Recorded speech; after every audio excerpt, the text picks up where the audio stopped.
Do you ever get the feeling that someone's been messing around with your seat and mirror settings while you weren't looking? Well, this week we're going to be investigating user profiles and how you can associate these with your memory seat functions. Keep watching.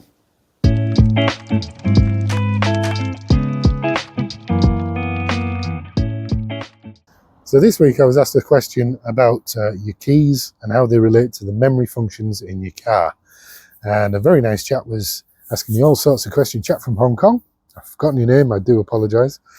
And he's having problems because every time he puts his key in the ignition, the seats do all sorts of weird things and he has to readjust them every time. Now I thought it was probably in the infotainment system settings because you can set new users up on the keys. And in fact, I did tell him how to change those settings, which is fairly straightforward. But alas, it didn't work. It still continued to change the seat around into a different setting. Now I figured this one out. Sherlock.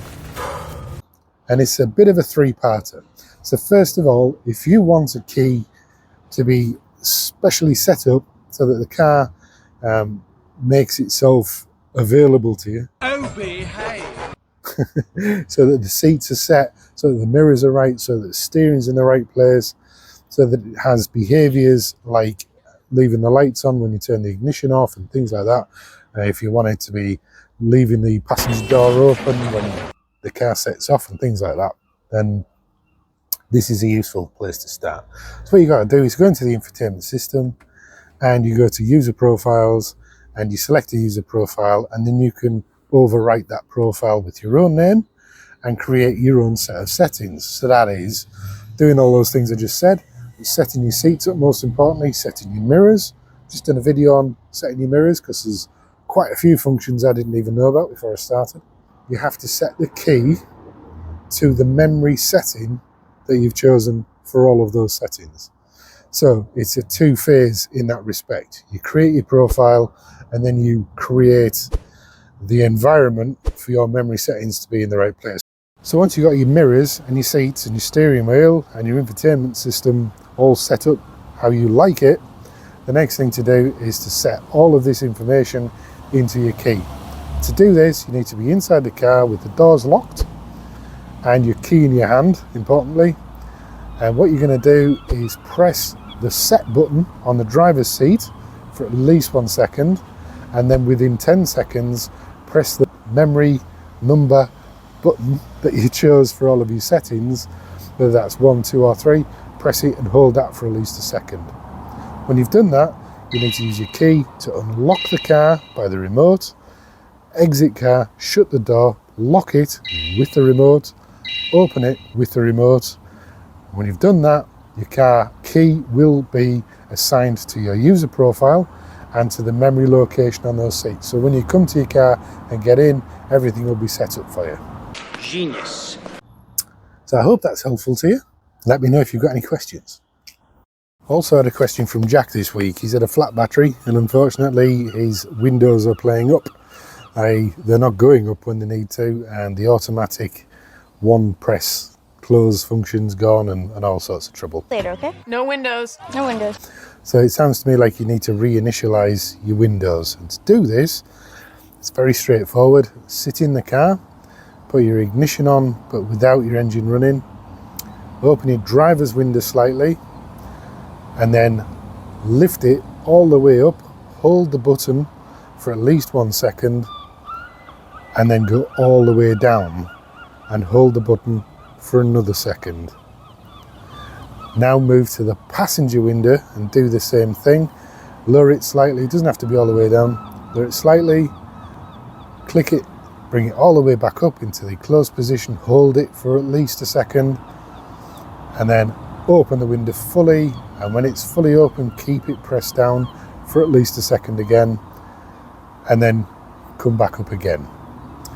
Then you move on to the rear passenger window, starting at the driver's passenger rear, and do exactly the same thing. Open it slightly, close it fully, keep it pressed up, open it fully, keep it pressed down, and move on to the other side. Once you've completed these steps, the learning has taken place, and your windows should now behave themselves. So you should get the one touch opening, one touch closing, and when you open and close your doors like this, the back window should drop down slightly and come back up again. If your back windows ever drop halfway down and it's not a mechanical fault, it's likely to be that it just needs to learn where it is in the world. If it's forgotten it because you've had a flat battery or a low battery or a new battery, all you have to do is follow that process and it will solve it. Magic mirror on the wall. Who's the cleverest mirror of them all? Well, it's actually the mirrors on this car, and I didn't realise they did quite as much as they do. Busy.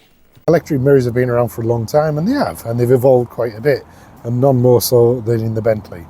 Not only are they heated, but they are also intelligent. Intelligent mirrors. Clever. If you wanted to set up your door mirrors, start with your driver's side. And the reason for this is if you look across to the passenger side while you're doing it, that is already adjusting itself based on a mathematical algorithm that works out where your focal point is based on where it is on your driver's door. It's very, very clever stuff. You can still then click over to the left and fine-tune the left mirror so that you've got it exactly where you want it, because you might be a bit freaky like me and have a wonky eye. It's mad moody. Next up is folding back. Again, this isn't rocket science or brain surgery, but it certainly is useful. If you turn the knob all the way around to the back, your mirrors will retract into a safe position so they don't get clipped by passing cars. And then if you click them forward again, they will open. All the way forward is the heated mirror selection point. So just be careful you don't, in turning off your left or right control, leave it heated all the time. It's just wasteful. You might burn your element out prematurely. Even the rear view mirror in this car is clever. There's a little button underneath it, which if you press it, should turn an LED green. And when it does, that means that people behind you with full beams on aren't going to be a problem for you anymore. Interestingly, when you select reverse, that function disables so that you can actually see behind you. Another thing that's useful to know is that you can set your passenger side mirror to automatically drop down into position so you can see the curb when you're reversing into a space. And this is how you do it. You're going to need to turn your ignition on, but not your engine. So keep your foot off the brake and just turn the key as you normally would to start it. Select the passenger side mirror on the control knob. Select reverse. You'll have to press your brake to get it into reverse. Once it's there, select the left-hand mirror and adjust it so that you can see what you want to see when you're reversing. That might be the curb, it might be your rear wheel arch, whatever it is that you want to see when you're reversing, then you set it there. When you've done this, you can save this by pressing set on your driver's seat for 1 second, and then the memory number that you allocated for your settings, whether that's 1, 2 or 3, and holding that for 1 second too. To actually operate this function, you need to have your mirror control as if you're going to be adjusting the passenger side mirror. That's when you're reversing. So if it doesn't happen, it might be that your selector knob is in the wrong position. Click it over to left, and when you go into reverse from now on, your mirror is always going to drop into that position for you. Alright, well that's everything for this week's Q&As. Please keep the questions coming in. I'm looking forward to getting your messages on the comment section of my videos or on Facebook in any of the user groups for Bentley. Just keep them coming. Thanks for your support. If you're not subscribed, please do so. It really does make a difference to me. And if you like it and share it, then that's even more of a bonus. Thanks again, and I'll see you soon.